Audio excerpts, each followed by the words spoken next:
Hello दोस्तों, नमस्कार।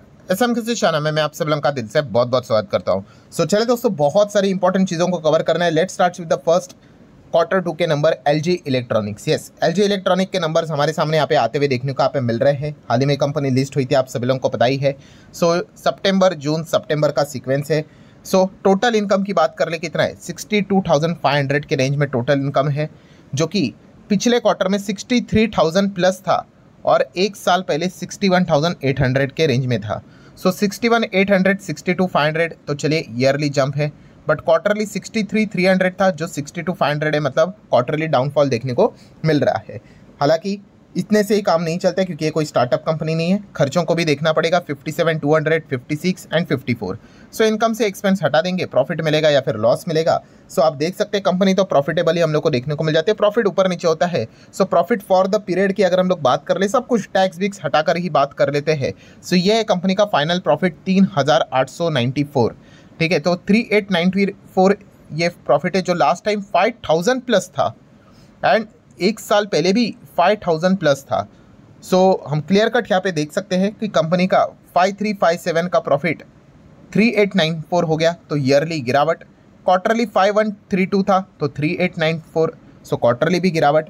हम लोग क्लियरली यहाँ पे देख सकते हैं कंपनी का quarterly as well as yearly जो प्रॉफिट है वो नीचे जाते हुए देखने को यहाँ पे मिल चुका है। इनकम देखा गया तो ठीक था, बट खर्चे बहुत ज़्यादा बढ़ते हुए देखने को मिल गए, तो इस चीज़ के चलते दोनों तरफ से कंपनी का क्वार्टरली ईयरली प्रॉफिट में गिरावट देखने को मिला। एंड इसी चीज़ के चलते ईपीएस क्या ही अलग रंग दिखाएगा, सेम वही चीज़ 5.74 7.56 7.89, तो 7 प्लस का ईपीएस 5 के आसपास आ गया। यहाँ पे भी 7.5 का ईपीएस 5 के रेंज में आ गया, तो सेम वही चीज़ क्वार्टरली ईयरली एलजी इलेक्ट्रॉनिक के नंबर्स की अगर बात कर ले तो हम लोग को गिरावट देखने को यहाँ पे मिल चुकी है।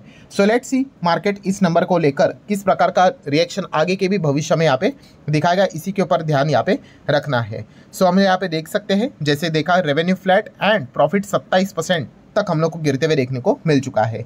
नेक्स्ट अगर हम लोग यहाँ पे बात करेंगे दोस्तों एनएसडीएल। एनएसडीएल की अगर बात कर ले तो आप यहाँ पे देख सकते हैं इनके भी नंबर आ चुके हैं, ये भी रिसेंटली तो लिस्ट हुआ था। हम सबसे पहले देखेंगे सीक्वेंस 969 का सीक्वेंस है, कंसोलिडेटेड नंबर है। टोटल इनकम की बात कर ले 43,200 के आसपास है। लास्ट टाइम 34,600 था, इसके पहले 38,000 समवेयर अराउंड था। तो 38,000 का रेंज से 43,000, 34,000 के रेंज से 43,000, तो yearly as well as quarterly दोनों में हम लोग को इनकम के हिसाब से जंप देखने को मिल रही है। अगेन सेम चीज़, ये कोई स्टार्टअप नहीं है, तो खर्चे बिरके सब कुछ कट करने के बाद प्रॉफिट ही दिखना है। कितना है खर्चा इस वक्त का टोटल 28,500, इसके पहले 22,800, उसके पहले 25,200। इनकम से प्रॉफिट एक्सपेंस हटा देंगे, प्रॉफिट मिलेगा या फिर लॉस मिलेगा।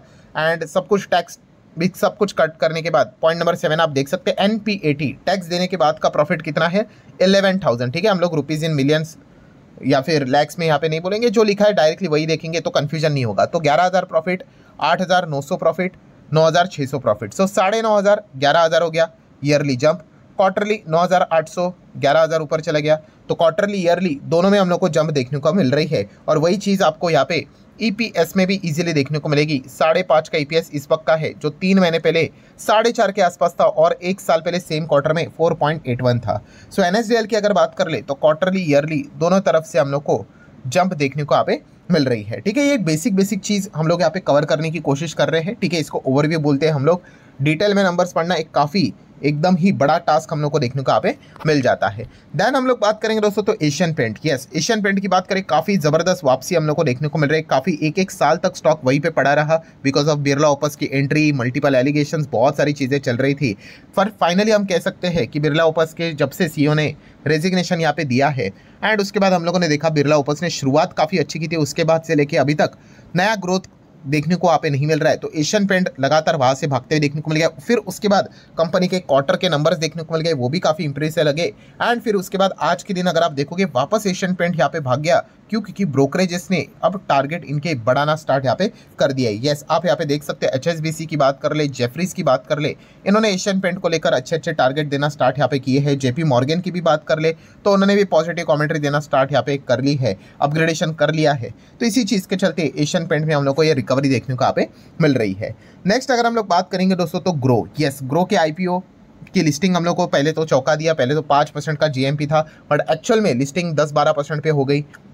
देन उसी के साथ साथ देन आज के दिन भी ग्रो में एकदम ही 17% की रॉकेटदार तेजी देखने को मिल गई। मतलब आईपीओ का जो प्राइस था वहाँ से और ज़्यादा 53% के आसपास हम लोग को ऊपर भागते हुए देखने को मिला, नो डाउट। उसके बाद तो हम लोग को प्रॉफिट बुकिंग भी देखने को मिल गई, नीचे भी यहाँ पे आ गया। बट ओवरऑल हम यहाँ पे कह सकते हैं कि जो कंपनी है उन्होंने मतलब जो अपने शेयर होल्डर है वहाँ पे कोई ज़्यादा उनको डिसअपॉइंट यहाँ पे नहीं किया, एकदम शॉर्ट टर्म की अगर हम लोग बात करें तो। नेक्स्ट अगर हम लोग बात करें दोस्तों तो Tata Motors, yes Tata motor के नंबर्स की अगर बात करें हर कोई इंतजार यहाँ पे कर रहा था, बिकॉज इस वक्त टाटा मोटर के जो नंबर्स है वो थोड़े से अलग रहेंगे। क्यों अलग रहेंगे? यस, क्योंकि ये डी मर्ज एंटिटी हो चुकी है, तो पहली बार ये नंबर दिखाएंगे। कैसे? पहले तो टाटा मोटर एक ही था, ये एक यूनिट, ये एक यूनिट, ये दोनों मिलाकर टाटा मोटर चलता था। अब क्या हो गया? अब अलग अलग हो गए। टाटा मोटर सीवी मतलब commercial vehicle and Tata motor PV मतलब पैसेंजर व्हीकल। ठीक है, टाटा मोटर पैसेंजर व्हीकल का नाम पूरा लिखा जाता है, वो पैसेंजर व्हीकल है, और टाटा मोटर सिर्फ लिखा हुआ है, वो उनका कमर्शियल व्हीकल का बिजनेस है। यस, वो कल के दिन येस्टरडे ही हम लोग को अलग से लिस्ट होते हुए देखने को आप मिला था, काफ़ी दमदार लिस्टिंग थी। सो आज के दिन की बात कर ले तो टाटा मोटर के कौन से नंबर देखने को मिले? दो है ना, तो ये वाले नंबर कमर्शियल व्हीकल का नंबर आया है। जो पैसेंजर व्हीकल का नंबर है वो कब आएगा? 14th, मतलब यस कल ही हम लोग को इनके नंबर देखने को आप मिल जाएंगे, और इनके नंबर बड़े रहेंगे टाटा मोटर पैसेंजर व्हीकल के। क्यों बड़े क्यों रहेंगे? ऑब्वियसली वहाँ पे जैगवार लैंड रोवर है ना, तो बड़ा नंबर आपको देखने को मिलेगा। सो कमर्शियल व्हीकल के नंबर्स को अभी हम लोग गो थ्रू करने की कोशिश करेंगे। सितंबर का परफॉर्मेंस देखने को मिल रहा है। फर्स्ट टाइम डीमर्ज होने के बाद नंबर हम लोग पढ़ रहे हैं, तो आप देख सकते हैं 18,700 के आसपास टोटल इनकम है। लास्ट टाइम 17,500 था, और उसके पहले 17,755 करोड़ का इनकम हम लोग को देखने को मिलता था। सो 17,700 बिकम 18,700, तो चलो ईयरली जंप है। क्वार्टरली 17,600 18,700, तो चलो यहाँ पे क्वार्टरली भी जंप देखने को मिल रहा है। हालांकि इतना करने के लिए काफ़ी खर्चे करने पड़ते हैं। So total expenditure we can see 19,200 के आसपास है। ये 15,900 था और ये 16,700। सो इनकम माइनस एक्सपेंडिचर करेंगे तो प्रॉफिट या फिर लॉस यहाँ पे मिलेगा। सब कुछ हम लोग एडजस्टमेंट को कट कुट करके ही बात करेंगे, तो फाइनल जो प्रॉफिट और द लॉस हम लोग को जो देखने को मिल रहा है वो आप देख सकते हैं दोस्तों। यस, कंपनी इस वक्त 867 करोड़ के घाटे में हम लोग को देखने को मिल रही है, जो कि 3 महीने पहले नियर बाय 1400 करोड़ के प्रॉफिट में थी, और 1 साल पहले ऑलमोस्ट 500 करोड़ का प्रॉफिट था। सो 500 करोड़ के प्रॉफिट के हिसाब से यहाँ पे कंपनी 850 करोड़ प्लस के घाटे में चली गई। यहाँ पे 1400 करोड़ का प्रॉफिट नजर आ रहा था, यहाँ पे भी कंपनी घाटे में चली गई। एंड ऑब्वियसली नेट प्रॉफिट मतलब लॉस अगर आएगा तो ईपीएस में भी क्या ही रहेगा भाई, उसी का ही रिफ्लेक्शन। तो ईपीएस भी देख सकते हैं ब्रैकेट में आ गया, बात ही खत्म हो गई। इसके पहले तो दोनों ईपीएस प्लस प्लस में देखने को मिलते थे, तो अचानक ऐसा क्या हो गया भाई कि प्रॉफिट से सीधा लॉस में यहाँ पे चला गया। तो इसके पीछे का रीजन क्या है? तो इसके पीछे का रीजन आपको देखने को मिलेगा एक्सपेंस में एक बहुत बड़ा एडजस्टमेंट हम लोग को देखने को मिल रहा है। Fair value loss on equity investment measured eight FVTPL, ठीक है। और नोट नंबर हम लोगों को यहाँ पे 7 पे ये चीज़ें यहाँ पे लिखी हुई है। मतलब जो टाटा कैपिटल से रिलेटेड जो चीज़ें देखने को मिल रही थी उसके चलते एक्स्ट्रा 2,000 का यहाँ पे एक्सपेंस में हम लोग को ये एडजस्टमेंट देखने को मिल रहा है। एंड इसी चीज़ के चलते आप देख सकते हैं जो एक्सपेंस है 19,296 देखने को मिल रहा है। अगर ये 2,000 का एडजस्टमेंट नहीं होता है तो ये 17,000 के समवेयर अराउंड होता, और इनकम कंपनी की कितनी थी? 18,000 प्लस थी। सो कंपनी घाटे में तो नहीं जाती। So just because of this point number 7 में उन्होंने एक्सप्लेनेशन करके यहाँ पे बताया है, इस एडजस्टमेंट के चलते ही यहाँ पे टाटा मोटर का जो कमर्शियल व्हीकल का जो परफॉर्मेंस है वो हम लोगों को इसके पहले प्रॉफिट और इस वक्त लॉस में देखने को यहाँ पे मिला है। इसलिए आप यहाँ पे देख सकते हो बहुत सारे अगर आप आर्टिकल्स भी पढ़ोगे तो आपको वहाँ पे यही चीज़ मिलेगा। टाटा कैपिटल के चलते ये एक एडजस्टमेंट के चलते ये हम लोग को गिरावट देखने को यहाँ पे मिल रही है। ऑब्वियसली तो ये चीज़ बार बार नहीं होती, एक ही बार हम लोग को देखने को यहाँ पे मिल जाती है। तो इस पॉइंट को भी आप लोगों ने ज़रूर कंसिडर करना है। नेक्स्ट अगर हम लोग बात करेंगे, यस, एक ऐसी चीज़ जिसका इंतजार आप कर रहे थे, मैं कर रहा था, हर कोई कर रहा था, पूरा अमेरिकन मार्केट कर रहा था, दुनिया भी कर रही थी। पहला जो वीडियो मैंने कवर किया था इसी चीज़ को लेकर यहाँ पे था। कौन सा? यस, अमेरिका में जॉबलेस क्लेम का डेटा आएगा एंड उसी के साथ साथ अमेरिका में इन्फ्लेशन का डेटा आएगा। आप तारीख भी यहाँ पे देख सकते हो 13 नवंबर की लिखी हुई थी। सो डेटा क्या निकल कर आया? तो दोस्तों डेटा वही, तो जैसे मैंने आपको बताया हर कोई इंतजार ही करते बैठ गया। यहाँ पे व्हाइट हाउस ने वैसे तो बोला था कि अक्टूबर का जॉब का डेटा एंड CPI का डेटा शायद से यहाँ पे रिलीज ना हो because of shutdown, but shutdown तो यहाँ पे खुल गया भाई। तो डेटा तो आना चाहिए था, 7 बजे के आसपास का एक्सपेक्टेशन था। सो 7 बजे कब से हम लोग इंतजार ही कर रहे थे।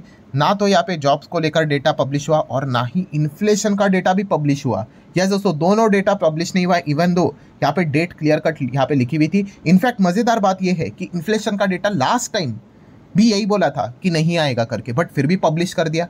और इस वक्त लगातार तो सब कुछ खत्म हो गया, तो पब्लिश तो होना चाहिए, तो आज आया ही नहीं।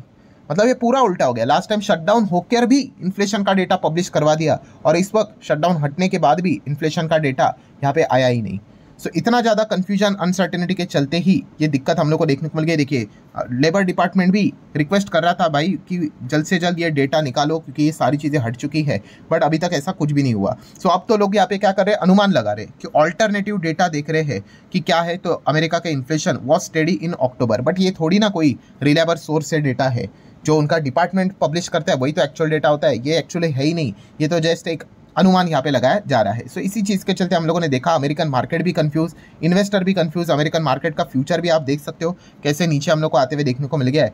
सो चलिए अब तो क्या कर सकते हैं हम लोग, इंतज़ार ही यहाँ पे करना पड़ेगा।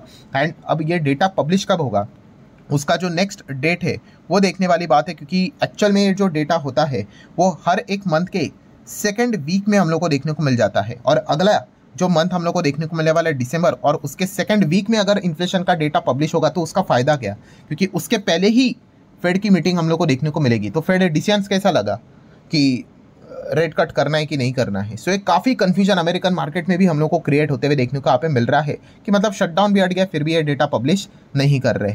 लेट्स सी अब आगे एग्जैक्टली यहाँ पे क्या होता है, बट फिलहाल तो सिनेरियो तो यही हम लोग को देखने को मिल चुका है। सो आशा करता हूँ वीडियो हेल्पफुल लगा होगा, चाहो तो लाइक एंड शेयर कर सकते हो। मिलते हैं नेक्स्ट वीडियो में, तब तक के लिए बाय बाय।